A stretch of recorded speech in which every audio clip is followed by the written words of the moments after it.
කවදා හරි ඔයාට හිතලා තියෙනවද? ඔයා මේ ලෝකෙට අනවශ්‍ය කෙනෙක් කියලා. කවුරුත් ඔයාව දකින්නේ නැති, දැක්කත් hina වෙන අඳුරු කොනක හැංගිලා ඉන්න ඕනි කෙනෙක් කියලා. මට හැමදාම එහෙම හිතුණා. මම පියුමි.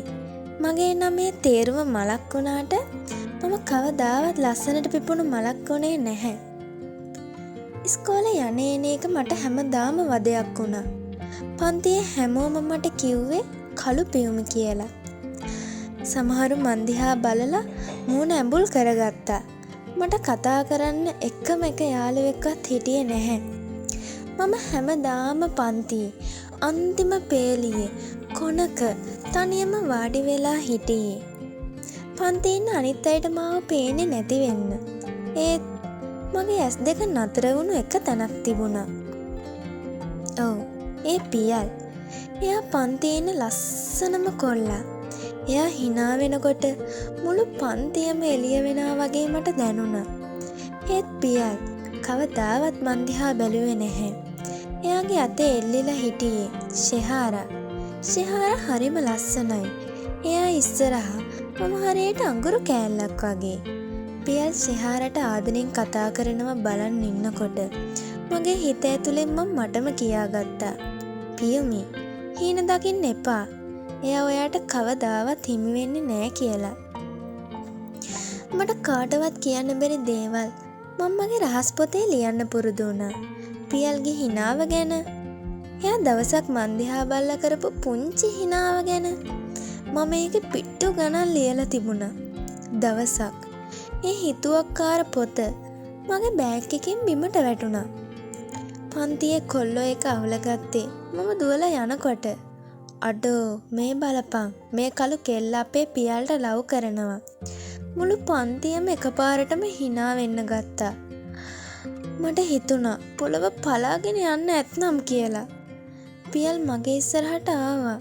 එයා පොත අතට ගත්තා. ෂෙහාර මට අපහාස කරද්දී පියල් මගේ ඇස් දිහාම බලාගෙන ඒ පිටු පෙරලන්න ගත්තා. මම වෙවුලන්න ගත්තා. මගේ මුළු ජීවිතයම හැමෝම ඉස්සරහා නිරුවත් වුණා වගේ මට දැනුණා.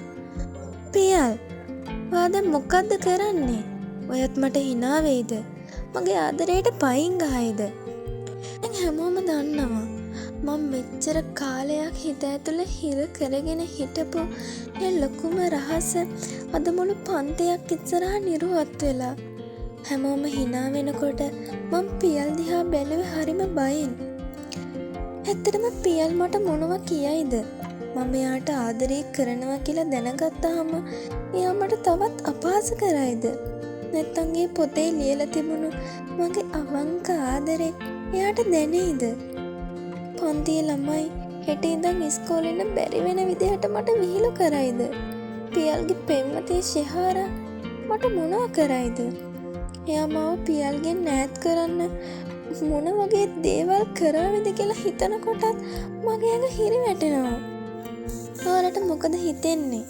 පියල් මට ආදරේ කරයිද? නැත්තම් හැමෝම ඉස්සරහා මාව ලැජ්ජා කරයිද? ෂෙහාර පියල්ව මගෙන් ගලව ගන්න මොන වගේ සැලසුමක් හදයිද? මේ ගැන ඔයාලට හිතන දේ මට කමෙන්ට් එකකින් කියන්න. ඔයාලා පියුමගේ තැන හිටියනම් මොකද කරන්නේ? පියල්ගේ සැබෑ ප්‍රතිචාරය දැනගන්න, ෂෙහාර කරන දේ බලන්න. මේ කතාවේ ඊළඟ කොටසින් අපි ඉක්මනටම හමු වෙමු. එතකම් මගේ channel එක subscribe කරලා මාත් එක්ක රැඳී සිටින්න.